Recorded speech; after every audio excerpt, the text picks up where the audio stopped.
Qui parmi les hommes pouvait vaincre la mort? Quelle créature, même parmi les anges, pouvait anéantir puissance du péché? Qui parmi les rois et les princes pouvait autant marquer l'univers et se placer au centre des événements, au cœur des circonstances comme toi, Seigneur, le véritable noyau de la vie? Et désormais, tous ceux qui aspirent à l'éternité n'ont de repère qu'en toi. Tous les grands enjeux de l'humanité ne trouvent une issue véritable qu'en toi. Toutes les questions du monde n'ont de réponse qu'en toi, pourvu que les hommes de ce siècle le sachent et qu'ils accourent vers la source de leur bonheur que tu es.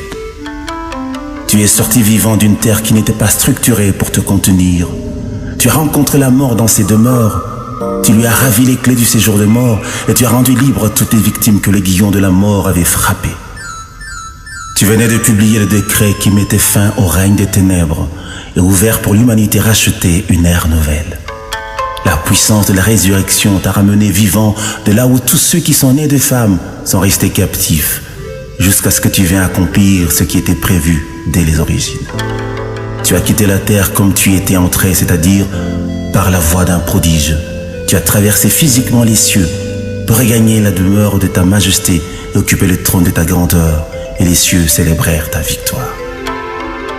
Les forces des ténèbres se sont liguées, la vallée de la mort aménagée pour une randonnée funèbre. Cependant, ton veto s'est opposé au dessein cynique de l'enfer, car le dernier mot t'appartient. Le breuvage mortel a répandu ses traits nocifs dans mes entrailles et entamé l'œuvre de la destruction. Mais gloire soit rendue à toi qui contrôle toutes choses. Tu m'as souverainement rendu la vie afin que je vive essentiellement pour te faire plaisir, vivre pour t'aimer, vivre pour te célébrer encore et toujours. Tu es digne d'occuper le trône de mon cœur et de remplir mon être profond, d'être celui vers qui se porteront tous les désirs de mon âme et pour qui je passerai tous mes jours sous le soleil. Il y a des mots que je ne peux dire qu'à toi et ceux que je ne peux entendre que de toi. Comment ne pas aimer l'amour qui se fait aimer et qui déploie toutes ses vertus pour demeurer ancré dans les racines d'un cœur planté en toi? Comment ne pas enlacer l'amour incarné, vivant et parfait, qui manifeste toutes ses tendresses dans l'intimité de nos cœurs attachés pour la vie?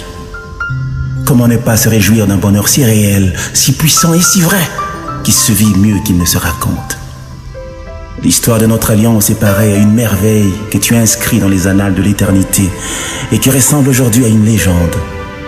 Je suis issu du tronc de l'arbre de vie et planté comme une vigne de l'Éternel pour servir de signe de présage à cette génération et porter les fruits qui seront servis à la table du roi aux noces de l'agneau sous les airs de l'adoration.